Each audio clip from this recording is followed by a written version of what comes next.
Alrighty, party peoples of the interwebs, Viva Frei, former Montreal litigator turned current Florida rumbler, back in Montreal for a little bit, doing the rounds, seeing some family, doing some events. Right now, I'm going to go do a podcast with Pantelis, which many of you might have seen by the time you're watching this vlog. I don't care who's in power. There's only one thing that needs to be done right now. We need to cut taxes right away, start reducing government.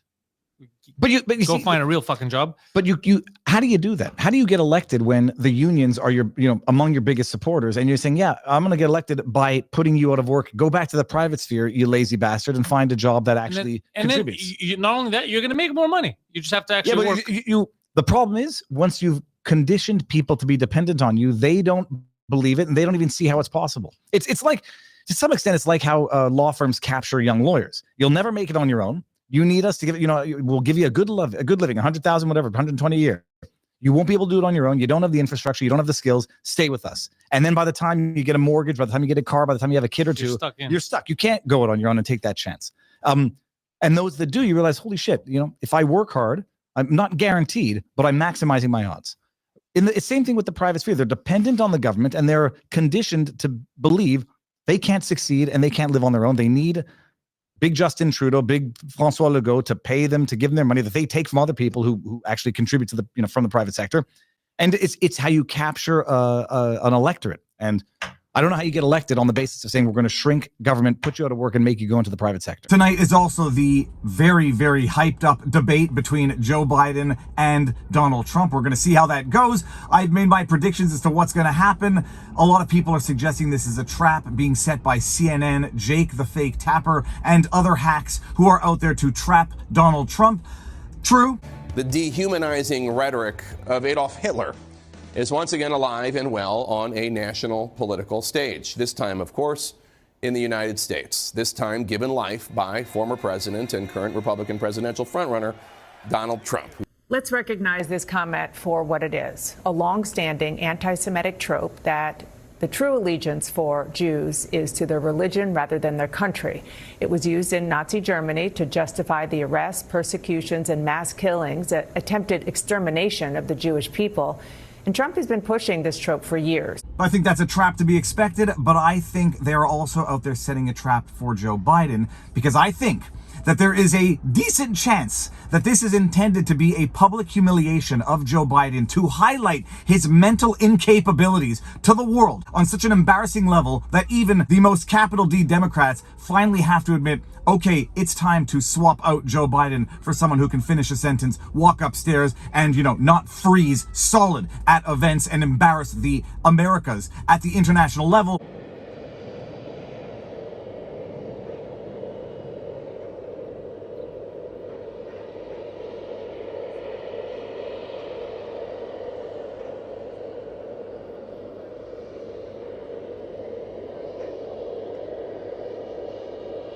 And my prediction is that they're going to swap out mini-me, Gavin Newsom, for Joe Biden. We'll see. We'll see. I should also have done a live stream with Tommy Robinson, as at the time of watching this, Tommy Robinson arrested in Calgary when he came to Canada to do a tour with Rebel News. So lots of stuff happening. Stay tuned for that. We are witnessing lawfare at unprecedented levels in America and to some extent in Canada. Political prisoners, weaponizing of the prosecutorial process, weaponizing of the judicial process, and yesterday's ruling in the Biden versus Missouri censorship case illustrates that, you can play lawfare through act and through omission, and you had a 6-3 ruling from the SCOTUS.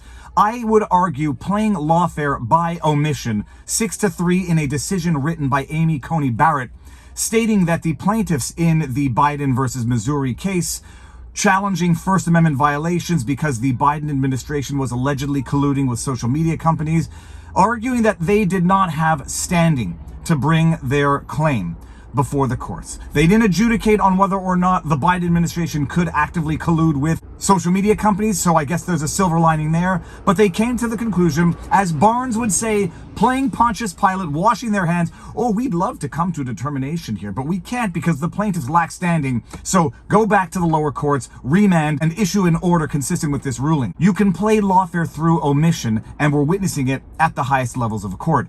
A decision coming out of Montana, which is making the headlines, is that a judge struck down a Montana law that sought to define sex for the purposes of ensuring that males don't compete in female sports, males don't go into female changing rooms because they identify as female. And so now we have a judge on the Supreme Court, Ketanji Jackson Brown, who cannot define what a woman is because she's not a biologist. Can you provide a definition for the word woman? Can I provide a definition? No, Yeah. I can't. Not in Okay. this context. So you I'm not a believe the meaning biologist. of the word woman is so unclear and controversial that you can't give me a definition?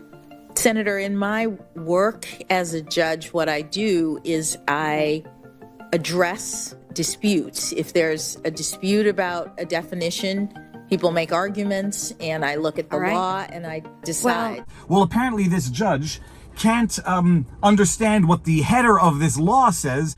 It's a technical procedural dismissal, basically. You get to what is effectively a summary judgment where the judge says there's no issue that needs to be debated here. Everybody agrees on all the issues and whether or not we dismiss the suit because the law as drafted is deficient in its drafting, that being the header. Plaintiffs argue that SB 458 violates Montana Constitution Article 5, Section 11, subparagraph 3, in that it does not contain a single subject clearly expressed in the title. They contend that SB 458 is therefore facially unconstitutional and void. So at the stage of this proceedings, we have the parties admitting, okay, we agree on all the facts here. The plaintiffs are alleging that the title of the law is deficient and therefore unconstitutional and void because it doesn't specify what is going to be in the law, and even if it does, that it somehow is ambiguous in its wording.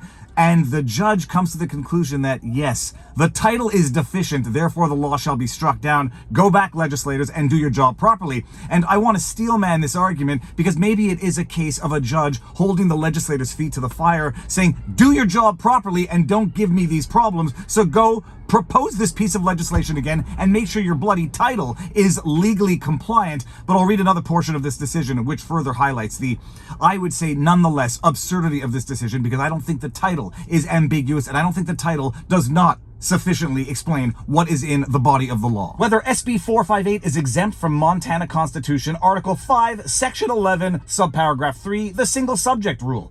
Quote, each bill, except general appropriation bills and bills for the codification and general revision of the laws, shall contain only one subject clearly expressed in its title. If any subject is embraced in any act and is not expressed in the title, only so much of the act not so expressed is void.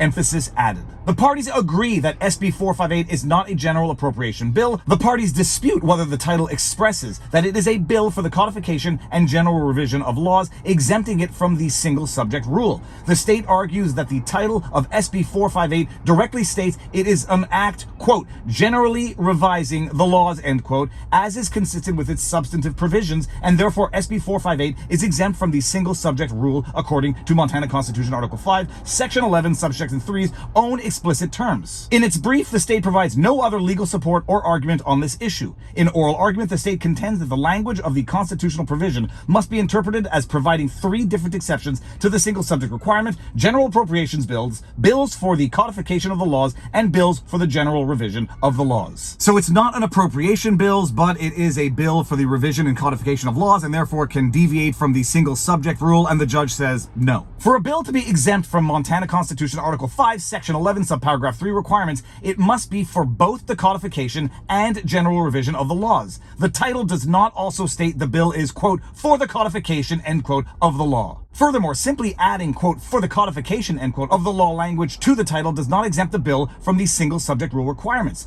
Plaintiff's legal analysis on this point is persuasive. Past, quote, codifications of the law, end quote, have included the creation of a new code on a particular subject or a recodification of the Montana Code. And then we get to the portion of the ruling that is making the headlines. The judge thinks the term sex as used in the title of this law is ambiguous because it doesn't define whether or not it's talking about sex as in the sex of a human, male versus female, versus sex as in the act of sexy time.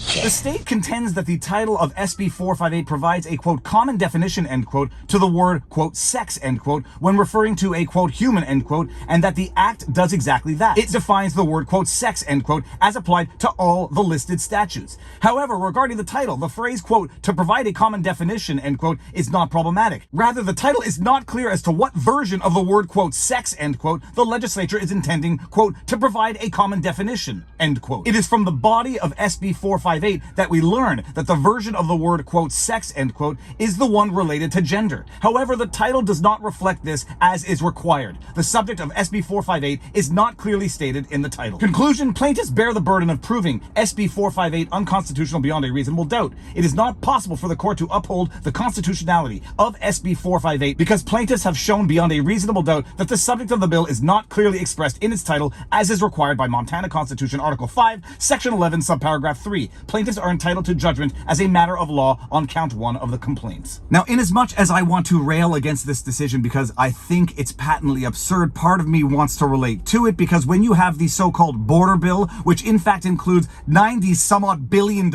of foreign aid, then you can understand how the title of a bill can be misleading as to what's in the bill. And that when you have to have a title that clearly defines what's in the bill, it might actually be beneficial for people's understanding of the bill. My problem with this decision is when you talk about sex in the title, as it's defined in the law, and it had a good definition of the term sex, that being XY chromosome that produces the small mobile gametes versus the XX that produces the bigger non-mobile eggs, I would argue that there is absolutely no ambiguity in the title as relates to the substance of the law as compared to, say, the so-called border bill that was in fact a foreign aid package in disguise. So I do understand the rationale of the judgment, and perhaps it is good to hold the legislators' feet to the fire and just make them do their jobs properly. I would still conclude that on its face, this decision is absurd, but they'll go back to the drawing board, pass this law again, which contained an accurate and good definition of the term sex, such that you don't need to be a biologist to understand what is a woman. Ketanji Jackson Brown, I'm looking at you, but we'll see. That's the headline. Stay tuned for more good stuff. Viva Frei. If you like what I do, you know what to do. Make sure you are liked, shared, subscribed, and that you have your notifications turned on. And when you see a video of mine come up, plop a comment in the comment section, drop a thumbs up, and if you are not so inclined, drop a thumbs down and let me know why you don't like it. But more important than anything, eat healthy, talk to people in real life, sunlight, exercise, and now you know your vlog. Peace out, peeps. Booyah!